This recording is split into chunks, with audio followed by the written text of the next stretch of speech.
This is Coffee with God, and I am Father Jose. Let us begin this day with the Word of God and a short reflection.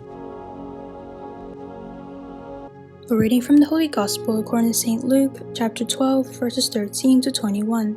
The passage is taken from the Message version of the Bible. Someone out of the crowd said, "Teacher, order my brother to give me a fair share of the family inheritance." He replied, "Mister, what makes you think it's any of my business to be a judge or mediator for you?" Speaking to the people, he went on, "Take care, protect yourself against the least bits of greed. Life is not defined by what you have, even when you have a lot." Then he told them the story.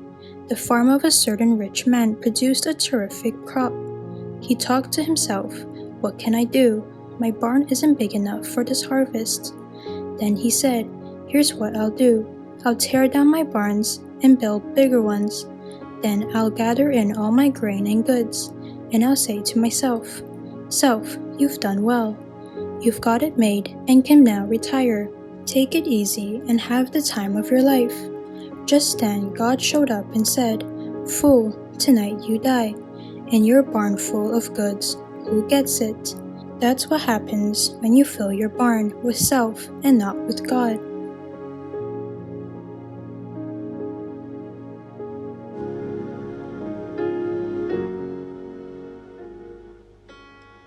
Reflections on the Holy Gospel according to St. Luke, chapter 12, verses 13 to 21. Despite some quarrels, siblings generally love each other. Once the parents are no longer there, the siblings tend to focus on their own interests, their children and grandchildren. But real problems usually arise when the inheritance is divided. Even the best people can lose their heads when it comes to money. It is rare to find believing brothers who take the gospel in their hands before starting to talk about the inheritance. It is normal to have siblings among whom one does not own any property while another would have 5 or 6 houses and yet demand his inheritance. Today's gospel speaks of a family dispute between siblings. Jesus does not offer any straightforward solutions for the dispute.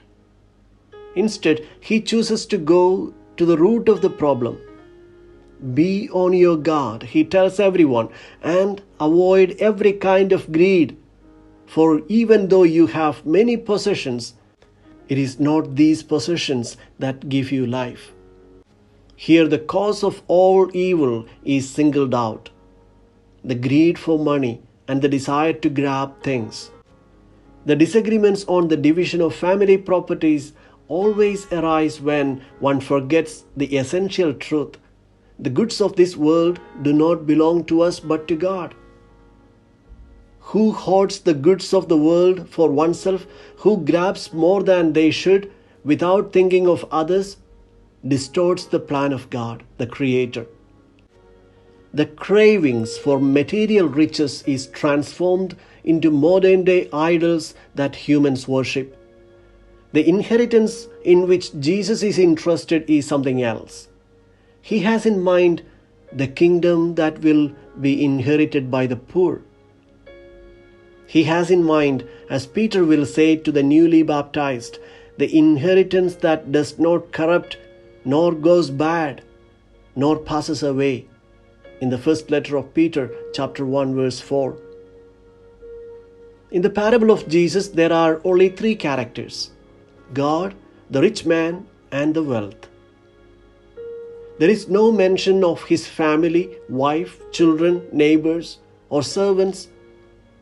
Of course, they are all there, and he lives among all these people, but he does not see any of them. He has no time, no thoughts, no words, and no feelings for these people. He is only interested in his wealth and finds ways to increase them. In his mind, there is no room for anything else, certainly not for God. Consider his monologue. His whole speech refers to I and mine. only he and his property exists, he is foolish. The judgment of God is heavy. Whoever lives to accumulate assets is a fool. Jesus has never condemned wealth. He never asked anyone to throw it away. The rich man is not condemned for his riches, but because he has amassed riches for himself, but for God and his neighbors.